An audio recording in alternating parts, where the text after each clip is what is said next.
안녕하세요, 김현주입니다. 지난 12일 MBC PD수첩이 MBC 몰락 7년의 기록을 방영했습니다. 공영방송사 하나가 어떻게 통째로 정권에 장악되어 갔는지 짚어가는 방송을 보며 그 과정을 조력하고 지방 MBC 사장으로 영전한 보도국의 전 간부들의 특히 눈이 갔습니다. 그들은 하나같이 카메라를 피했습니다. 내가 뭘 잘못했냐고 항변하는 그런 이념적 확신범들이 아니었습니다. 유대인 학살의 총책임자였던 힘너의 부하장교로 악명이 높았던 나치 아이히만 체포 당시 사람들은 놀랐죠. 실제 그가 너무 평범하고 심지어 가정적인 사람이어서. 재판 과정에서 아이히만은 자신에게 주어진 임무를 월급 받으면서 제대로 처리하지 못했다면 양심의 가책을 느꼈을 거라고 진술했습니다. 자신은 지시에 따랐고 임무를 충실히 수행했을 뿐이다 라는 거죠. 국정원의 주도하에 군사작전처럼 진행됐던 MBC 장악 과정에 기여했던 그들도 무슨 특별한 악당이 아니라 평범한 직장인, 생활인이었던 겁니다. 어느 날 주어진 영달의 기회를 마다하지 않았고 그 기회가 부여한 임무를 따랐을 뿐이었던 거죠. 사실 대부분의 친일파도 그랬을 겁니다. 친일파 이래로 이런 부역을 어떻게 상대해야 하는지 우리 사회는 마땅한 증거를 마련해두지 못했습니다. 너도 그때 그 자리 가봐라. 어쩔 수 없다. 미래를 봐야 한다. 죄가 문제지 사람이 문제냐. 그렇게 넘어갔죠. PD수첩을 보며 공영방송을 통째로 와해시킨 게 저렇게 평범한 사람들이었다는 걸 다시 한번 깨달으며 그런 생각을 했습니다. 이번만은 물렁해지면 안 되겠다. 단호해야 한다. 기본적인 생각이었습니다.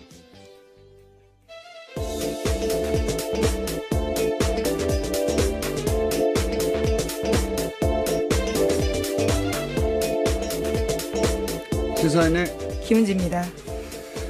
이 지시를 따랐을 뿐이다. 요즘 아주 자주 등장해요. 네, 어제 우병우 전 수석도 그렇게 진술했다고 말씀드린 바가 있는데요. 이재만 안봉근 또 마찬가지죠. 네, 어제 재판이 시작됐습니다. 거기 나와서요. 또 박근혜 전 대통령에게 모든 책임을 떠밀었습니다. 판결문에도 등장해요. 이영선 행정관 때도 그렇죠. 지시를 따랐을 뿐이다. 그래서 집행유예를 해줬습니다. 예, 그러니까 이게 이제 피의자들만 주장하는 게 아니고 이거는 우리 사법부도 그렇게 생각하는 겁니다. 지시를 따랐을 뿐이지 않느냐. 그러다 보니까 이제 그 선거에 개입한 국정원의 국방부 또는 뭐 특정 재벌에게 특혜를 주거나 정권의 비판적인 세력을 조직적으로 탄압한 청와대 다 똑같은 말 하는 거예요. 똑같은 말. 지시를 따랐을 뿐이다. 이게 아이히만 예루살렘의 아이히만이라는 예. 유명한 사례죠. 예. 알고 봤더니 주변에 좋은 사람이었던 겁니다. 네, 악의 평범성이다라는 말이 있는데요.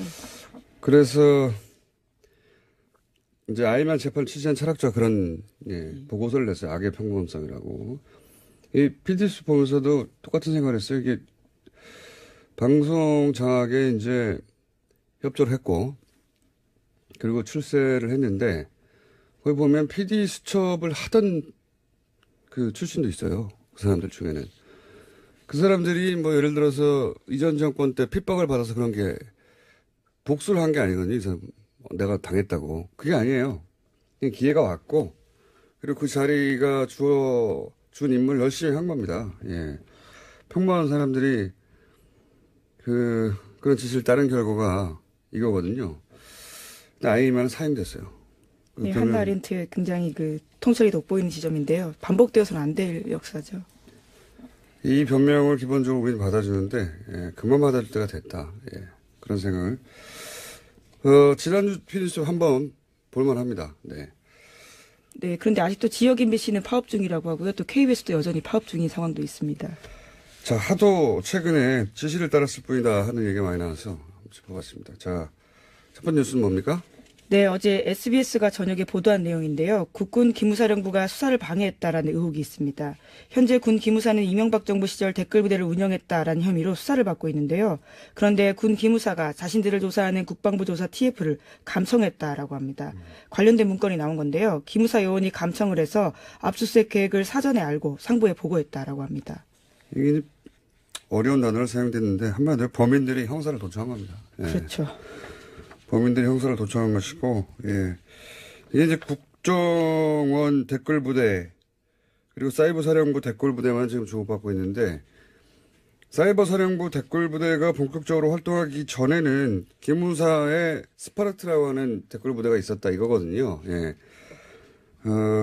그래서 이제 기무사 압수수색 하려고 했더니, 기무사에는 당연히 이런 감청 장비들이 있겠죠. 그거를 자기들을 조사하는 TF를 상대로 예, 활용해서 압수수색 정보를 사전에 확보했다고 하는 문건이 나온 겁니다. SBS에 제가 보기에는 제가 보기에는 굉장히 큰 특종인데 그러다 보니까 사이버 사령부 수사가 요즘 잘 안 되거든요. 예, 다 이유가 그렇죠. 있지 않겠냐, 있었다 뭐 이런.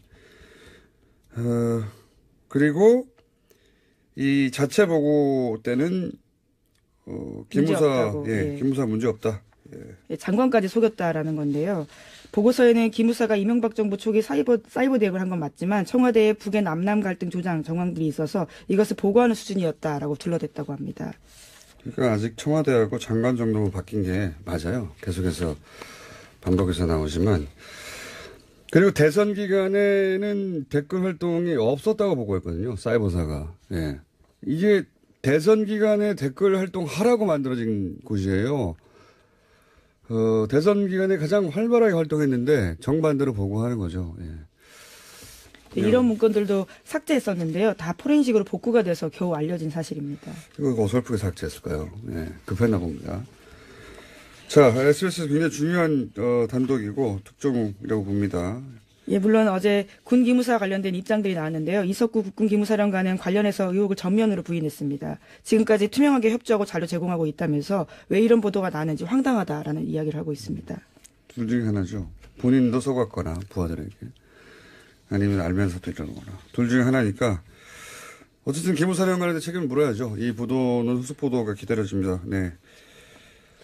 자, 군이 이렇게 정치에 개입했는데 저는 사실 국정원, 기무사, 사이버사령부 이런 기관의 이 명백한 선거 개입은 구테타에 준하게 처벌해야 한다. 지시를 받았을 뿐이다.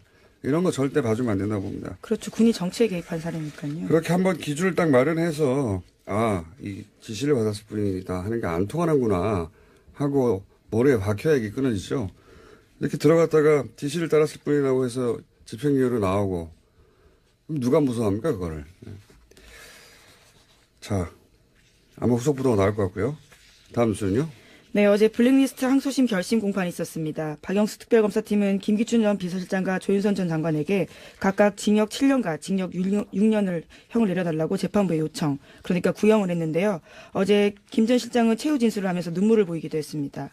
남은 소망은 늙은 아내와 식물인간으로 4년간 병석에 누워있는 아들의 손을 다시 한번 잡는 거다 라면서 선처해달라고 호소했는데요. 그러면서도 자신이 했던 행동에 대해서는 틀린 게 아니다라고 이야기했습니다. 종북 세력으로부터 나라를 지켰다. 그게 자신의 사명이었다. 뭐 이런 취지의 최후 진술을 했죠. 예, 그렇죠. 한치의 의심도 없고 애국심을 갖고 성실하게 직무 수행했다라고 주장하고 있습니다. 아직도요. 종북 세력으로부터 나라를 지키는 게 본인의 사명이었고 다만 이게 빠졌죠. 누가 종북인지 감별은 내 마음대로 한다. 예, 이 문장이 빠진 거죠. 그리고 사실 자연인 아버지로서 이제 아들 얘기를 하면 안타까운 일이긴 한데 거슬러 올라가서 김기춘 비서실장이 과거 정보기관과 함께 혹은 본인이 정보기관에 있을 시절 그렇죠. 시작됐던 가짜 이 간첩 사건 조작했던 사건들 그 사건으로 뭐 몇십 년 감옥에 간 인간도 망가지고 인생도 망가진 사람들이 얼마나 많았어요. 그리고 그 일로 고통받았던 가족들 그 사람들이 울부짖을 때 눈길 한번 줬나요? 예. 저는 이분이 자연인으로서 이런 얘기는 할 수 있는데, 예. 그 자연인의 한 사람이 아니라 이때 역할을 봐야 된다고 합니다. 역사에서 어떤 역할을 했는지.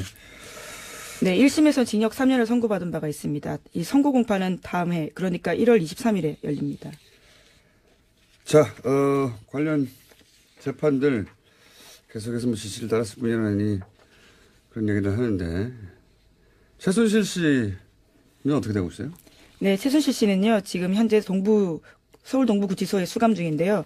계속해서 검찰 소환을 거부하고 있습니다. 특활비 상납과 관련해서 검찰이 나오라고 이야기하고 있는데 불응하고 있는 겁니다. 그러면서 윤석열 서울중앙지검장 핑계를 대고 있습니다. 자신의 과거에 광합수사를 당했기 때문에 믿을 수 없어서 나올 수 없다라는 겁니다. 윤석열이 이끄는 검찰 조사는 못 받겠다 이런 거죠. 예. 그렇죠. 윤석열 팀이 잘한다는 얘기죠. 예. 자, 최순실 씨 주장 더 들을 필요는 없는 것 같고요. 그런 상태입니다. 자, 다음 뉴스는요. 네, 세월호 참사 당시에 KBS에 전화를 걸어서 보도 내용을 바꿔달라고 요구했던 이정현 전 홍보수석, 그러니까 현재는 의원인데요. 재판에 넘겨졌습니다. 청와대 등이 보도 개입을 했다라는 건데요. 검찰의 판단입니다. 과거 2014년 4월 21일에 KBS에 전화해서요. 적극적으로 좀 도와달라라는 이야기도 했고요. 아예 녹음도 바꿔달라라는 이야기도 했습니다. 이런 것들이 보도에 부당하게 개입됐다면서 지난해 세월호 특조위가 고발을 한 적이 있는데요. 이에 대해서 검찰이 재판에 넘긴 겁니다. 이런 기준을 아주 강하게 마련해야 된다고 봅니다. 네, 저는, 잘한 거라고 보고요, 이 기소는. 그러니까 현 정부도 이렇게 아주 세기를 박아놓는 기소를 해야, 이런 압력을 방송사에 못 넣을 것이고, 그리고 다음 정부도 마찬가지고, 홍보수석이 방송사나 혹은 기자들한테 자기 임무상 전화할 수는 있어요. 근데 뭘 빼달라, 뭘 넣어라, 뭘 교체해라, 그건 명백히 간섭하는 건데, 이런 정도가 되면, 이런 전화가 되면, 받는 당사자도, 아, 이 사람 보낼 수 있다, 내가. 당시, 과거에 이정현 사례도 있지 않느냐. 아주 크게 처벌해야 된다는 겁니다. 예. 이렇게 한번 기준을 마련해야 되거든요, 이번에. 자, 다음 순요. 네, 이명박 박근혜 정권에 걸쳐 6년 넘게 국가보훈처장 맡았던 박승춘 전 처장도 검찰 수사 받게 됐습니다. 불법적으로 정치에 개입하고 친정부 관변단체들의 비리를 눈감아줬다라는 사실이요. 보훈처 감사에서 확인됐습니다. 마찬가지로 봅니다. 자, 다음 순요. 네, 어제 뉴스타파 보도 전해드린 바가 있는데요. 다시 연장해서 말씀을 좀 드리면요. 어제 구속 집행정지로 나왔다라는 사실에 대해서 관련된 근거들을 좀 말씀드리겠습니다. 뉴스타파 보도에 따르면 구치소장의 구속 집행정지 건의는 매우 이례적이다라는 거고요. 또 호흡곤란의 원인이 과식과 수면제다라고 보도하고 있습니다. 과식과 수면제. 네, 그리고 서울대병원 신경정신과 의사가 김 회장은 알츠하이머성 치매다라는 주장을 해서 풀려나오게 됐다라는 식의 보도를 하고 있습니다. 자, 요 사안은요, 제가 알고 있는 것도 몇 가지 있어서, 예, 오늘 자세히 다루려고 했는데, 기왕 뉴스타파가 보도를 했으니, 예, 뉴스타파 기자분을 저희가 섭외해서 직접 취재 내용을 자세히 들어봐서 한 꼭지로 따로 다뤄볼까 합니다. 예, 뭐 하나의 반론도 있습니다. 그래서 좀 잠깐만 말씀드리면요. 알츠하이머형 치매 가능성을 배제할 수 없음이라는 것은 의료계의 흔한 표현이다라고 주장을 하고 있고요. 또 구속 집행정지 같은 경우에는 당사자에겐 신청권이 없다. 그렇기 때문에 법원이 판단할 사안이다라고 주장하고 있습니다. 네, 포함해서 저희가 따로 한 꼭지로 자세히. 그냥 제가 몇 마디 하고 말라고 그랬는데 어제 다룬다고 했더니 또 하나에서 해명 자료가 와서 그렇다면 아주 자세히 다뤄야겠다. 다음에 다루기로 하고요. 자, 다음 뉴스는요. 네, 국민의당 안철수 바른정당 유승민 대표가 최근에 비공개로 만나서 통합에 대해서 구체적인 논의를 했다라고 오늘 아침 조선일보가 보도했습니다. 안 대표는 통합 반대파 반발을 감안해서 통합 선언 후에는 이선 후퇴하는 방안도 검토하고 있다라는 건데요. 한 관계자의 멘트에 따르면 안 대표와 유 대표는 모두 다른 선택지가 없기 때문에 통합에 대한 생각이 아주 강하고 이르면 이번 주에 통합 선언이 있을 거다라는 이야기가 있습니다. 이런 건 이제 사건 중심으로 워낙 계속해서 여러 가지 사건은 누가 무슨 말을 했다 보도되기 때문에 사건 중심으로 봐서는 이제 전체 그림이 안 보이고, 왜 이러는 걸까 전체 그림의 관점에서 보자면 안철수 대표 중심이나 또는 유승민 대표 중심으로 봐서는 안 되는 상황이라고 보는 게 이건 보수 재편 정권을 다시 가져오기 위한 보수 재편이라는 큰 그림 하에서 봐야지 제가 보기에는 이해가 되는 사안이고, 안철수 대표는 이제 그 보수 재편이라고 하는 큰 구도의 퍼즐 조각 중 하나인 거죠. 예. 유승민, 안철수 양 대표 모두 그 보수 재편의 이후에 자신이 주인공이 될 수 있다라고 하는 가능성 때문에 각자 적극적인 거죠. 예. 지금 당장 뭐 몇 석이 이쪽으로 간다. 또는 단순한 산수로도 지금 있는 그대로 유지되지 않을 거라는 건 양쪽 모두 알거든요. 근데 그것도 상관없는 거죠. 그 숫자 노름이 아니라 보수 재편이라고 하는 큰 그림하에 봐야 되는 것이고 이 지점에서 안철수 대표는 사실은 진보 진영에서 자신의 기반이 너무 취약하다 하고 보수를 선택한 것으로 사실 복잡할 거 없는 계산이에요. 예, 국민의당은 오늘 오후 2시에 의원총회 열고 다시 한번 통합 논의를 한다고 합니다. 보수 재편이라는 큰 그림을 얘기하니까 다시 또 생각나는 게 연결해서 어제 이제 그 중국의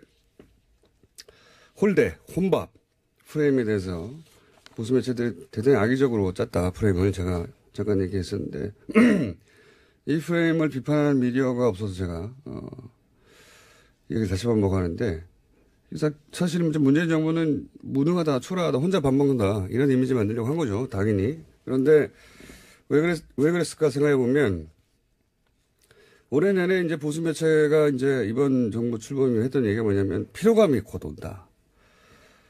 연말이면 지지율이 떨어진다. 예. 근데 연말이에요 이제. 그렇죠. 안 떨어져요. 떨어지기는커녕 대통령 순방이라는 건 굉장히 긍정적인 효과를 만들어내거든요. 대부분의 경우에. 박근혜 대통령 때도 사실 국내 상황이 아무리 어려워도 외국만 갔다 하면 지지율이 올라가요. 항상 그렇습니다. 대부분의 대통령 순방들이. 왜냐하면 멀리 떨어져서 현안과 떨어져서 좋은 화면들 나오고 좋은 소리들 주로 나오니까요. 이명박 대통령 때도 했고 다들 그랬어요. 그러니까 떨어지기는커녕 마지막에 중국 방문으로 올라가게 생긴 겁니다. 정치적 관점에서 바라보자면.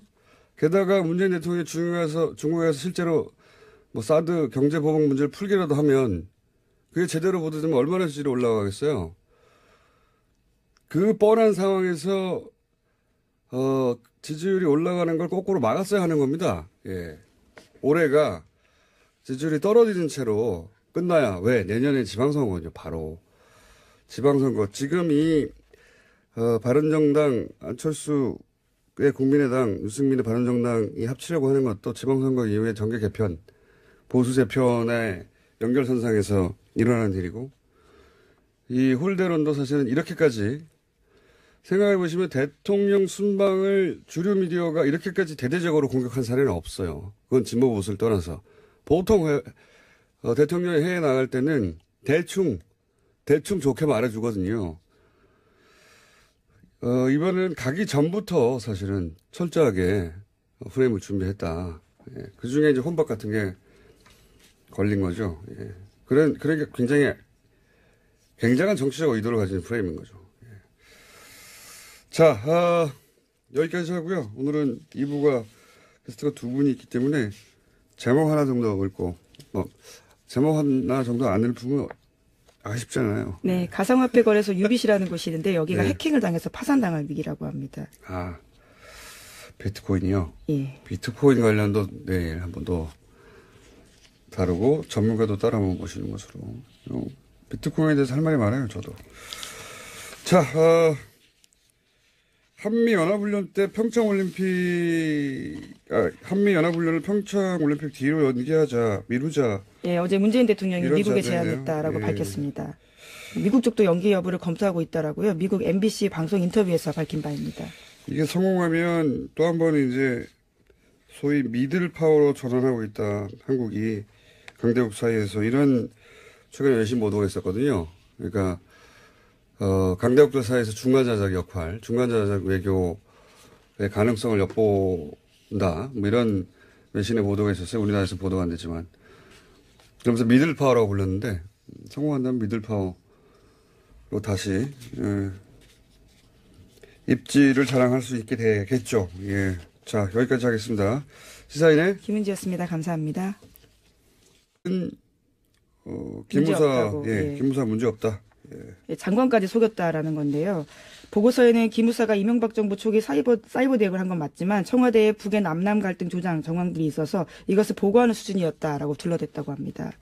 그러니까 아직 청와대하고 장관 정도만 바뀐 게 맞아요. 계속해서 반복해서 나오지만.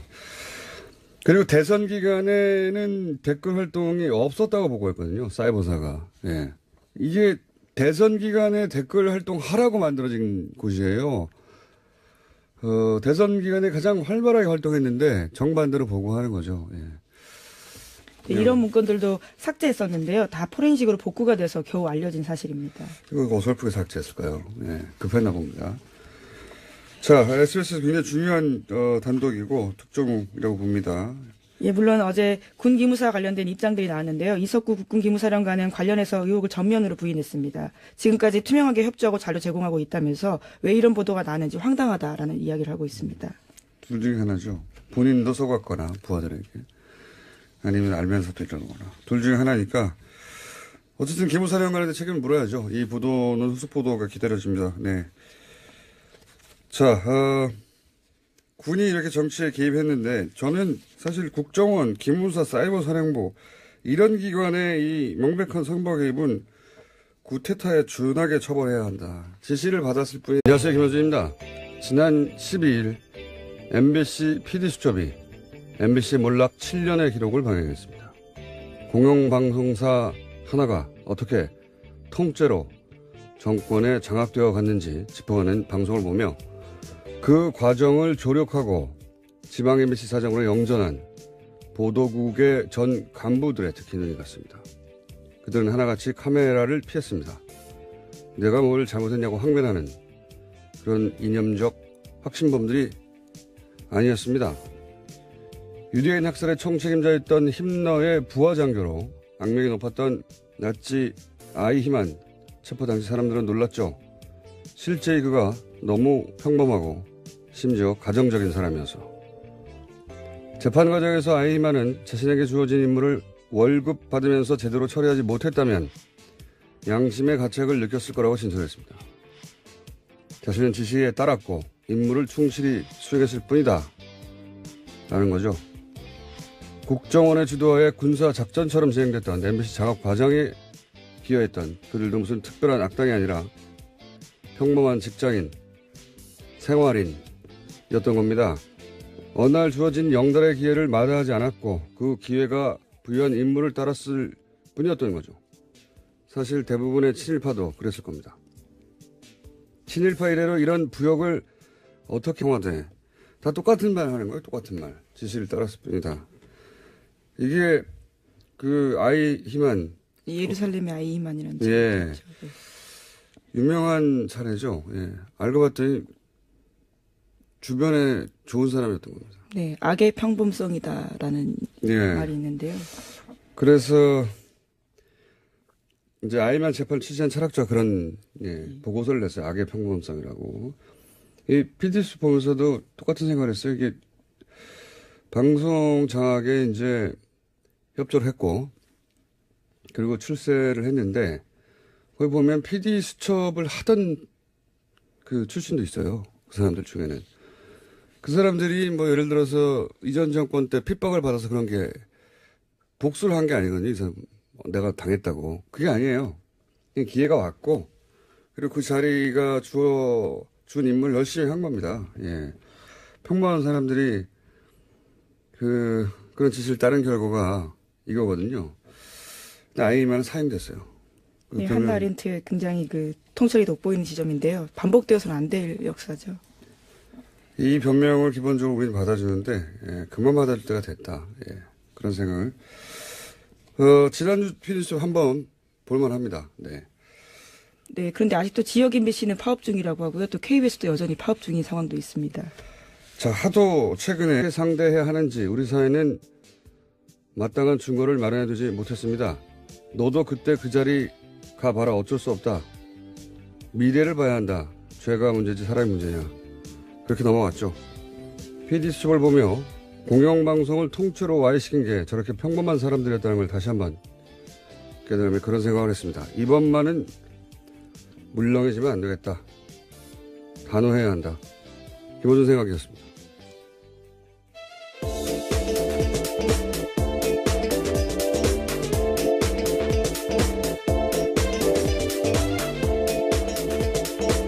시사인의 김은지입니다.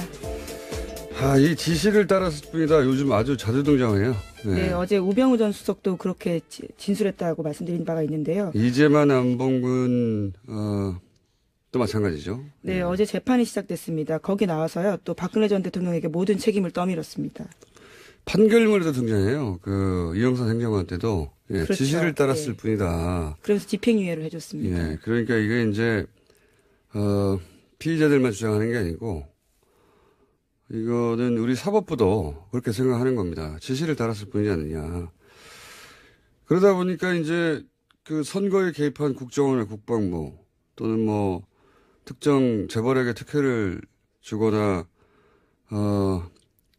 정권의 비판적인 세력을 조직적으로 탄압한 지시를 따랐을 뿐이다 하는 얘기가 많이 나와서 한번 짚어봤습니다. 자, 첫 번째 뉴스는 뭡니까? 네, 어제 SBS가 저녁에 보도한 내용인데요. 국군 기무사령부가 수사를 방해했다라는 의혹이 있습니다. 현재 군 기무사는 이명박 정부 시절 댓글부대를 운영했다라는 혐의로 수사를 받고 있는데요. 그런데 군 기무사가 자신들을 조사하는 국방부 조사 TF를 감청했다라고 합니다.